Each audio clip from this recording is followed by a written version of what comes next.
Pemirsa, Ikatan Dokter Anak Indonesia memperingatkan kemungkinan 1 juta anak akan meninggal bila sekolah di seluruh Indonesia dibuka kembali saat ini. Federasi Serikat Guru Indonesia menilai di zona hijau sekalipun pembukaan kembali sekolah berpotensi menjadi klaster baru COVID-19.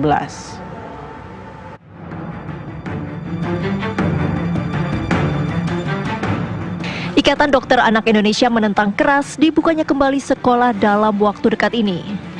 Menurut Ketua Umum Ikatan Dokter Anak Indonesia Dr. Aman B. Pulungan, sekolah paling cepat baru aman dibuka setelah 2020. Itu pun berlaku syarat dan ketentuan. Kita didiklah anak kita di rumah dulu. Paling tidak kita tunggu sampai 2020. Bersabarlah kita dulu. Sampai nanti pemeriksaannya cukup dan kami lihat nanti kurva anak yang meninggal juga menurun. Tiap minggu masih menaik nih kurva anak yang meninggal. Tiap minggu masih naik kurva anak yang positif. Yang PDP juga masih menaik sekarang. Ya kan? Kami dihilir, kami yang merawat, kami tahu jadinya. Federasi Serikat Guru Indonesia menilai sependapat. Wasekjen FSGI Satriwan Salim menyatakan, jika dibuka saat ini sekolah berpotensi menjadi klaster baru penyebaran COVID-19. Sekalipun bila sekolah berada di zona hijau. Sekolah itu satu hari bisa sampai 1.000 orang yang hadir kan di sekolah. Siswa kalau di SMP SMA itu bisa masing-masing sampai 700 siswa, 3 angkatan kan. Kemudian ada guru 50 sampai 60. Kemudian ada pegawai tenaga kependidikan, ada staf kantin dan seterusnya, bahkan ada orang tua yang mengantar. Ya kan, bahkan anggaplah di sekolah ada protokol kesehatan yang nanti kita bahas. Tetapi ketika dia pulang dengan menggunakan angkutan umum, kan tidak ada yang menjamin anak-anak kita atau guru akan steril kan dari penyebaran COVID ini. Atau yang kedua misalnya begini, sekolah dan wilayah di sekolah itu misalnya saya di Rawamangun gitu ya, Rawamangun, Pulau Gadung, anggaplah zona hijau misalnya gitu. Tetapi anak-anaknya yang bersekolah berasal dari daerah lain yang zonanya zona merah kan.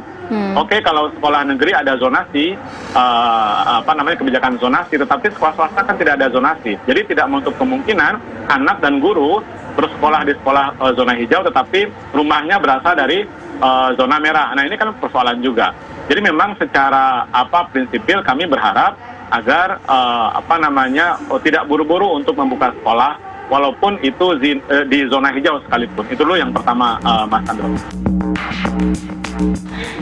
Menurut Ikatan Dokter Anak Indonesia, pemerintah tidak boleh mengambil kebijakan coba-coba dalam hal membuka kembali sekolah. Misalnya menerapkan teori herd immunity. Karena dengan teori ini diperkirakan akan ada 1 juta anak Indonesia yang direlakan untuk meninggal.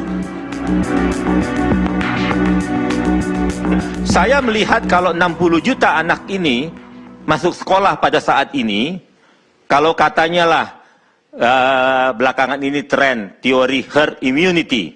Jadi kalau 60 juta anak ini akan sekolah, kalau kita mau mengambil ini herd immunity, dibutuhkan 50% anak yang sakit. Jadi berarti 30 juta anak akan sakit. Pertanyaan saya, anak siapa yang akan sakit 30 juta ini? Nah, setelah itu dari 30 juta yang sakit, kita ambil mortalitasnya, angka kematian sekarang kita di Indonesia antara 2-5%, kita ambil angka tengah 3 atau 4%, jadi akan ada 1 juta anak yang meninggal. Saya tidak setuju. Anak siapa yang akan meninggal? Bagi kami dokter anak Indonesia, 1 anak meninggal pun tidak boleh. Tim TV One mengabarkan.